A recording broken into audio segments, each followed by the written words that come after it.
Okay, so one of the things I've been interested in recently was that I've been checking out this thing called the flat Earth theory. I don't know if you guys have heard of it.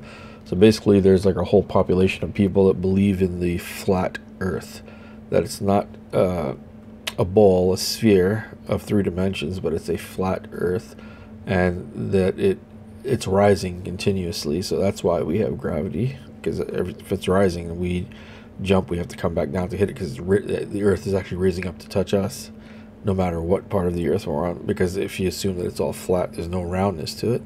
So I don't know. That's one of the weird theories that they have, and I'm not going to dismiss anybody's theories, because I think they're all equally as important.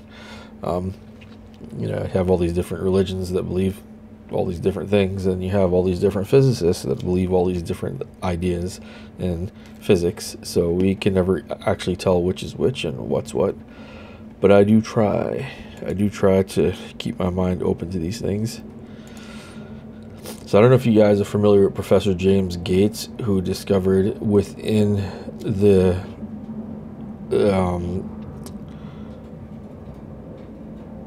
I want to use the word the matrix, but not just the matrix, but within superstring theory, which gives credibility to the matrix and a holographic universe.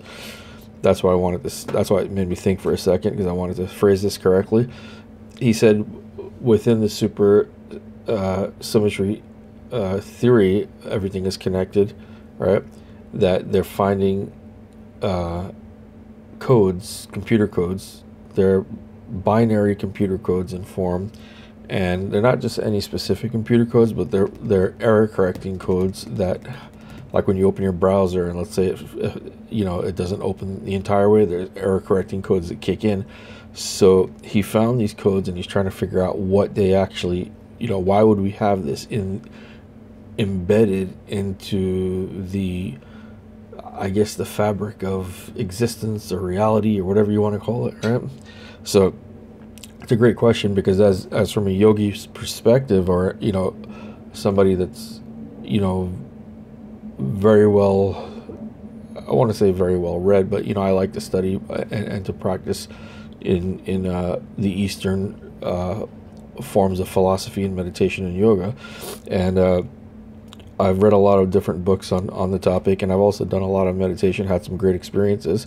So the more I think about it, that physics is going into this path, into this area, it really does fascinate me, because I see a whole lot of great things that are going to happen. I mean, they're now coming into science, realizing that, if you've heard of the observer effect, this is all old news to all of you who's ever heard this, but the observer effect is very powerful. It's using modern day physics to give credibility to what ancients, thousands of years ago, had figured out through the use of meditation. And these people had to use all these different technological ways of figuring out what reality is and how reality reacts to our consciousness. Is basically what they did.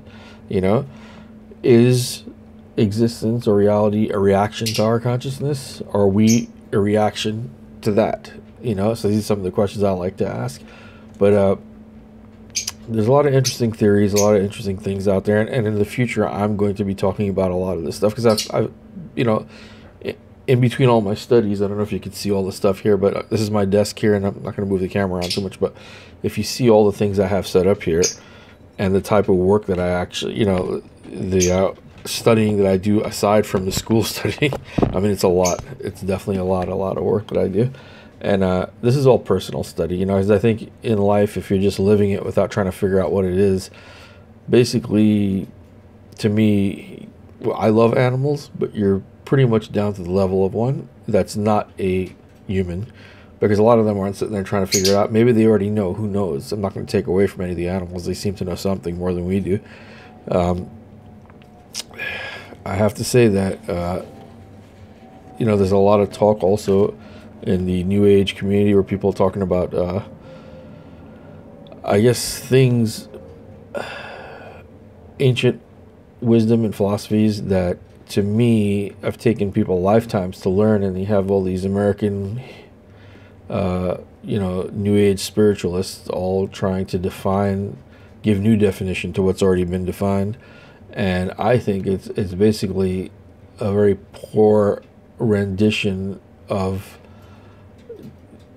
you know, a real guru's musings that's been around for, you know, for the ages, from the beginning.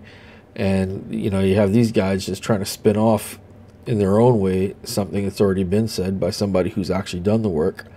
And a lot of these characters that you see, and I don't want to mention too many names, but you know, they give their lectures and their workshops and all these things, and to me they're hilarious. You know, the majority of them are just trying to, like, you know, look impressive and sound important and say things that are appealing to others.